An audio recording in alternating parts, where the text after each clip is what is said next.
Universal होते हैं, जो माननीय होते हैं, सर्वमाननीय होते हैं। सर्वमाननीय मतलब जिनको सभी जगह माना जाता है, और जो आज से नहीं बल्कि जो पीढ़ियों से चले आ रहे हैं, आज की डेट में उसका उल्टा हो रहा है। आज की जनरेशन क्या करती है,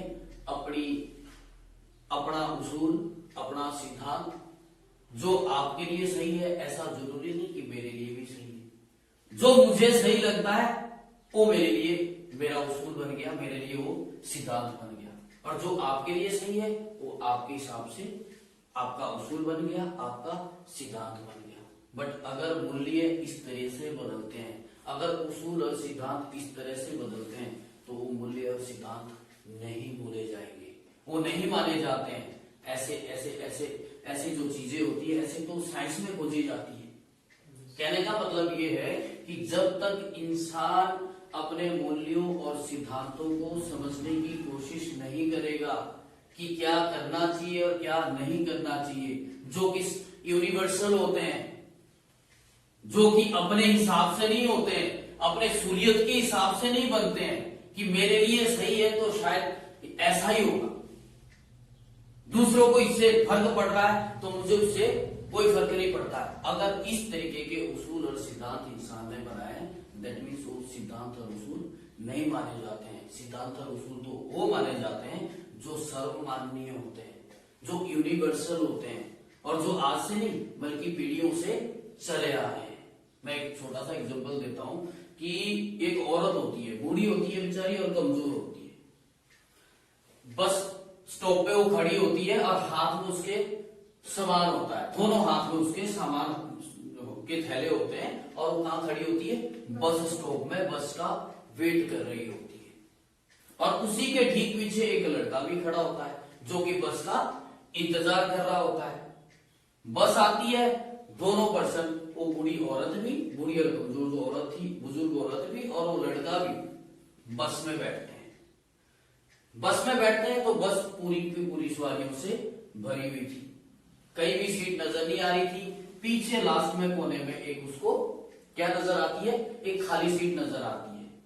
वो जो औरत है उस सीट की तरफ जैसे ही लपकती है, वो जो लड़का है वो भी पीछे से दौड़ता है और अपनी भारी भरकम जो बाजुएं थी उसकी, उससे उसको क्या करता है, उसको धक्का लग जाता है, और वो जो औरत है आधे मुंह लोगों की, किसी सवारी की गोद में गिर जाती है, और वो जो लड़का है उस सीट में जाके बैठ जाता है।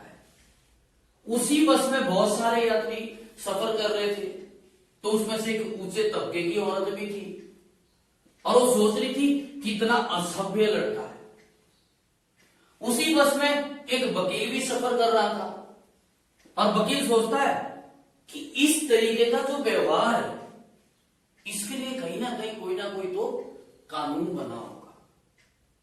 उसी बस में एक डॉक्टर भी सफर कर रहा था, और डॉक्टर सोचता है कि बेचारी की 2-3 पसलियां तो इसकी जरूर कहीं ना कहीं टूट गई होगी। उसी बस में एक और इंसान भी सफर कर रहा था जो कि मनोचिकित्सक था, उसको क्या बोलते हैं, साइकोलॉजिस्ट।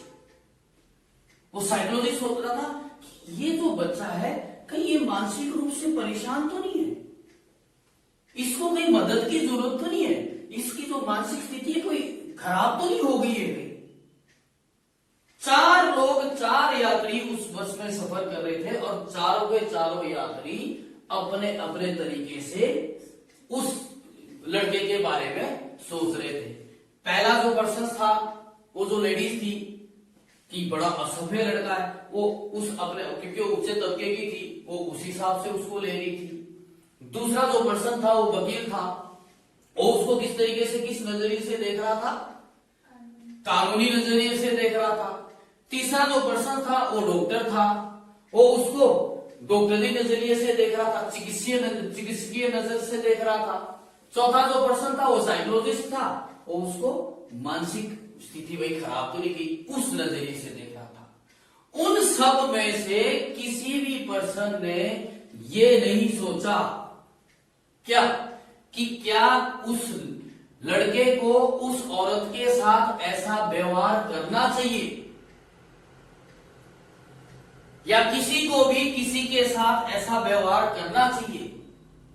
जब तक हमारे मूल्य, हमारे सिद्धांत साफ नहीं होंगे तब तक हम कोई डिसीजन नहीं ले सकते हैं। और अगर हमारे मूल्य और सिद्धांत एकदम क्लियर है, एकदम साफ है, तो हम सही फैसला लेने में कभी भी नहीं चूकते हैं। कहने का मतलब यह है कि हम तुरंत डिसीजन ले सकते हैं। किस बेस पे? अपने